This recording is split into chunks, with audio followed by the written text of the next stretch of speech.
देखिए प्रश्न दिया गया है, लंदन में सर कर्जन वाइली की हत्या किसने की थी। प्रश्न क्या है कि आसान सा सवाल है, लंदन में सर कर्जन वाइली की हत्या किसने की थी। और आप लोगों के लिए जो ऑप्शन है, वीडी सावरकर, उधम सिंह, मदन लाल धिंगड़ा, उपर्युक्त में से एक से अधिक, उपर्युक्त में से कोई नहीं। ये जो प्रश्न है, ये प्रश्न अभी हाल ही में जो बीपीएससी टीआरई 3 के शिक्षक भर्ती के लिए परीक्षा हुआ था, उसी में ये प्रश्न पूछा गया था। इस प्रश्न का आप अगर आंसर जानते हैं तो निश्चित रूप से आप कमेंट में दीजिए। इस प्रश्न का सही आंसर समझने के पहले हम लोग पूरा इसका डिटेल एक्सप्लेन देख लेते हैं, उसके बाद खुद इसका आंसर आप लोग बना दीजिएगा। देखिए परीक्षा जो के अंदर जो प्रश्न पूछा गया था, सर कर्जन वाइली की हत्या किसने किया है, और उसमें ऑप्शन दिया, तो उसको समझने के पहले इसका पृष्ठभूमि, उसके पीछे की पूरे डिटेल समझना पड़ेगा, तभी यहाँ से आप लोग आसानी से इसको बनाकर आ सकते हैं। देखिए इसके पहले कि इसको हम लोग पढ़ें, सबसे पहले एक संगठन का याद नाम रखिएगा। इस संगठन का नाम है Indian home rule league, Indian home rule league. और ये जो इंडियन होम रूल लीग है, इस इंडियन होम रूल लीग की स्थापना हुई थी 1905 में। और इस इंडियन होम रूल लीग के संस्थापक जो थे, वो संस्थापक थे श्याम जी कृष्ण वर्मा। श्याम जी कृष्ण वर्मा, श्याम जी कृष्ण वर्मा ने एक संगठन बनाया था, जिस संगठन का नाम है इंडियन होम रूल लीग। और इस इंडियन होम रूल लीग की स्थापना 1905 में हुई थी। इनके संस्थापक कौन थे? श्याम जी कृष्ण वर्मा। और श्याम जी कृष्ण वर्मा जो थे, वो एक आर्य समाजी थे, यानी आर्य समाज के मानने वाले थे। श्याम जी कृष्ण वर्मा किसके फॉलोवर थे? तो वो आर्य समाज के फॉलोवर थे।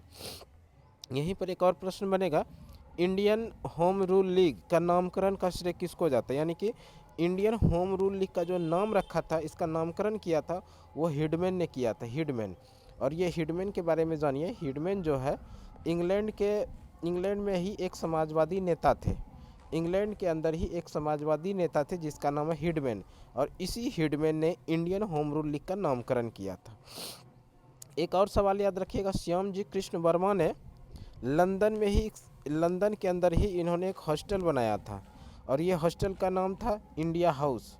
यानी कि लंदन में श्याम जी कृष्ण वर्मा ने एक हॉस्टल बनाया था, और इस हॉस्टल का क्या नाम? India house. जितने भी भारत के लोग जाते थे, या तो पढ़ने के लिए जाए या किसी अन्य उद्देश्य से जाए, तो इसी इंडिया हाउस हॉस्टल में वो रुकते थे। और बात है बीडी सावरकर के बारे में।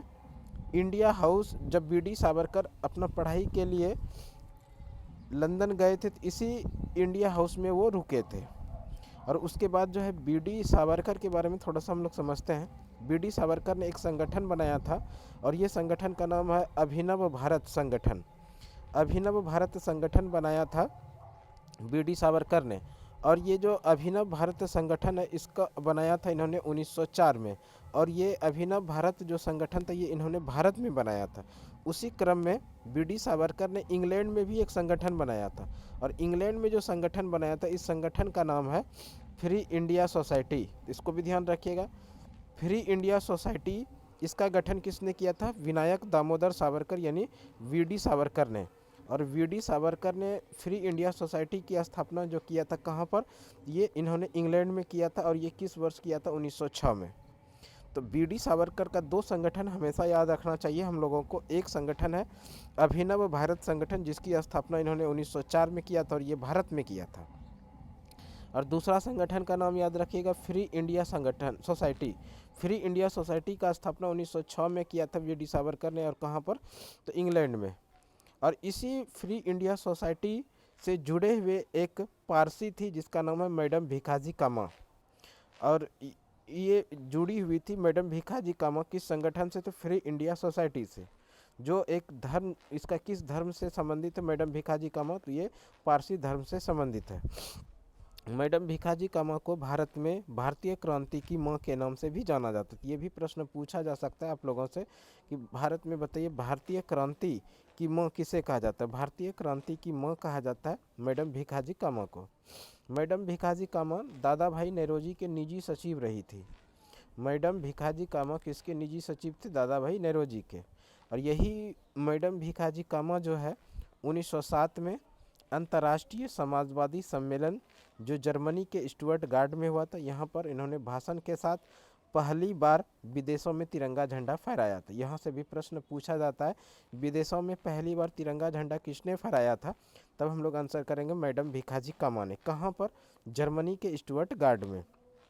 और ये जर्मनी के स्टुअर्टगार्ड में 1907 में एक अंतर्राष्ट्रीय समाजवादी का सम्मेलन होने वाला था, उसी में पार्टिसिपेट करने के लिए मैडम भिखाजी कामा गई थी और यहाँ पर इन्होंने अपना भाषण भी दिया था। और भाषण के साथ साथ इन्होंने पहली बार विदेशों में तिरंगा झंडा फहराया था। और ये जो तिरंगा झंडा तब का था, इसके अंदर में पीला, हरा और लाल रंग शामिल था। ये तिरंगा झंडा किस किस रंग का था? पीला, हरा और लाल। आगे बात करते हैं, फ्री इंडिया सोसाइटी का नेतृत्व मैडम भिखाजी कामा द्वारा भी किया गया था। जैसा कि अभी हम लोग पढ़े, फ्री इंडिया सोसाइटी का नेतृत्व मैडम भिखाजी कामा के द्वारा भी किया गया था। वीडी सावरकर के बारे में हम लोग पढ़ रहे थे। वीडी सावरकर का ही एक सहयोगी था जिसका नाम है मदन लाल धिंगरा।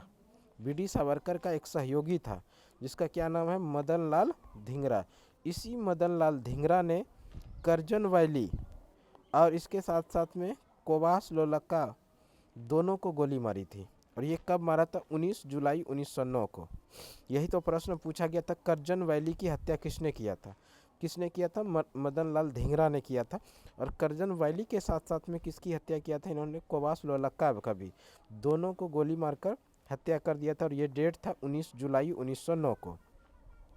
इसके बाद 1909 को मदन लाल धिंगरा को इंग्लैंड में ही फांसी की सज़ा दे दी जाती है। इसको भी ध्यान रखिएगा। मदन लाल धिंगरा ने करजन वैली के साथ साथ में कोबास लोलक्का को दोनों को गोली मारी थी। कहाँ पर? तो ये इंग्लैंड में ही मारी थी। कब? 19 जुलाई 1909 को। और इनके फलस्वरूप ही 17 अगस्त 1909 को मदन लाल धिंगरा को इंग्लैंड में ही फांसी की सज़ा दे दी जाती है। आइए अब प्रश्न जो पूछा गया था, सीधा सा प्रश्न था, लंदन में सर करजन वैली की हत्या किसने की थी? लंदन में सर करजन वैली की हत्या किया था मदन लाल धिंगरा ने। और मदन लाल धिंगरा देखिए ऑप्शन सी में है, तो इस प्रश्न का जो सही आंसर हो जाएगा वो हो जाएगा option C is the right answer. तो ये एक छोटी सी जानकारी बीपीएससी टीआरई 4 के प्रश्न पूछा गया प्रश्न था, जो कि बीपीएससी टीआरई 4 की एग्ज़ाम की तैयारी कर रहे हैं उनके लिए इस तरह का वीडियो बेहद ही उपयोगी होने वाला है, क्योंकि यहाँ से कहीं ना कहीं घुमाकर प्रश्न पूछा जा सकता है। तो देखिए ये जो हम आप लोगों को जिसके माध्यम से पढ़ाने का कोशिश किए, ये अपनी तैयारी के दरमियान हैंड रिटेन नोट्स बनाए थे और यहाँ से भर भर के प्रश्न आप लोगों को एग्ज़ाम के अंदर देखने के लिए मिलता है। और ख़ास करके भारतीय राष्ट्रीय आंदोलन से संबंधित, देखिए दिल्ली षड्यंत्र केस, यहाँ से आप इस नोट्स को अगर आसानी से अच्छे से एक बार पढ़ लेते हैं तो 100% ये मान के चलिए यहाँ से भारतीय राष्ट्रीय आंदोलन का प्रश्न जो है निश्चित रूप से बाहर नहीं जाएगा।